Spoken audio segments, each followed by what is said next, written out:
Hey you three, welcome to a bit of a different type of art this afternoon. This afternoon's art is going to be about listening and following directions.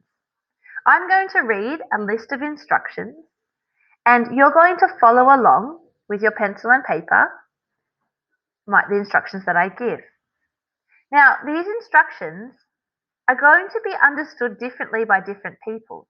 So our artworks are all going to look very different at the end of this, and that's going to be amazing. So even though it's the same set of instructions, people will choose to place the lines that I say in different spots, and we're going to end up with very unique artworks. Now, the key to this is if you haven't heard the instruction clearly, you rewind it and listen to it again. I'll do my best to make it as clear as possible, but your job is to listen and to go back and listen again if you don't quite understand. Okay, let's get started. So you need to have a blank sheet of white paper in front of you, and you need to pick up a lead pencil. I'm going to read you 8 instructions, and I'm going to read them slowly, but you might need to press pause after each instruction if I'm going through too quickly. Okay, with a pencil. Number 1.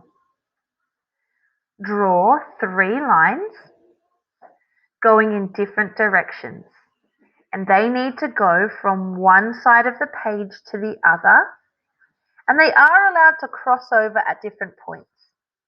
So you might start one side and draw a line that way. You might start at the top and draw a line that way. You might start at the bottom and go across that way. Doesn't matter as long as they go from one side of the page to the other, and as long as you have 3 of them. Step number 2.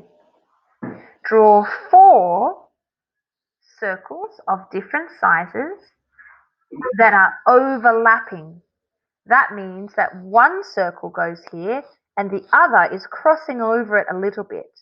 And then the other one is crossing over it a little bit. So your circles are overlapping just a little. And it says of different sizes, so not the same size circle. Step number 3 is draw one wavy line. One wavy line, anywhere you like on the page. Step number 4, draw one angled line. That means your line goes in one direction and then it changes and goes in another direction. It might be similar to what you would call a zigzag, or it can just have one angled area. So it goes that way and changes direction. Make sure it starts at the side of the page and ends at another side of the page. Step number 5. Go over your lines, that means trace over your lines with a coloured or black texture. I think black texture would look best. If you don't have textures, that's okay, but if you can try and find a black texture, that would be awesome. Step number 6. Add some patterns to 3 of your areas. So now you have all of your lines on the page, you have some little areas inside where all the lines have crossed over, and in 3 of those spaces, add some patterns.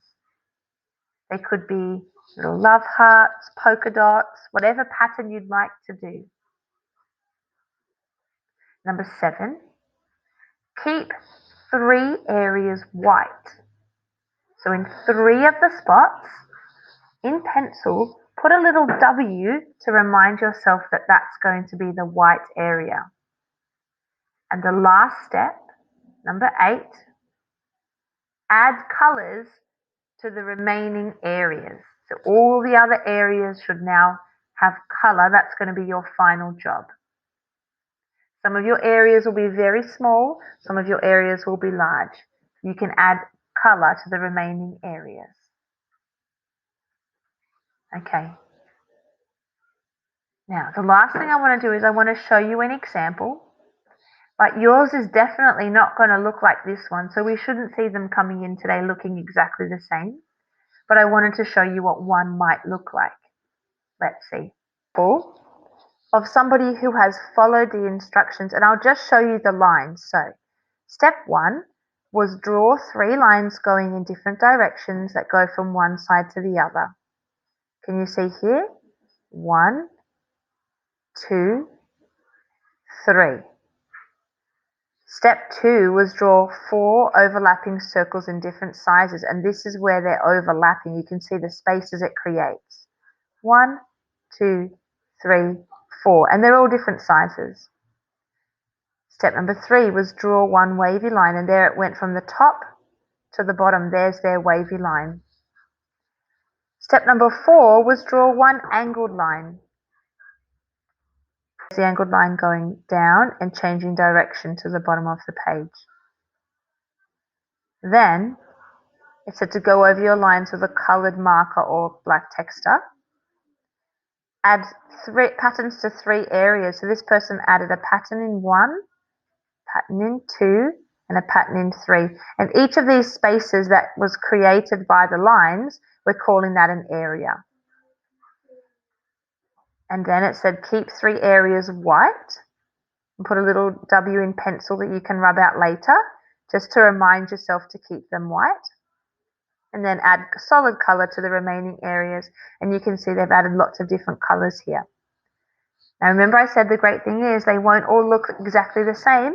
They'll all look a little different because maybe our wavy lines went different ways. Maybe we drew our first 3 lines in different spots. We will compare all the artworks to see how our minds worked differently and interpreted the instructions differently. When you finish your artwork this afternoon, add a photo of it to Seesaw, and we'll all start looking at each other's to compare them.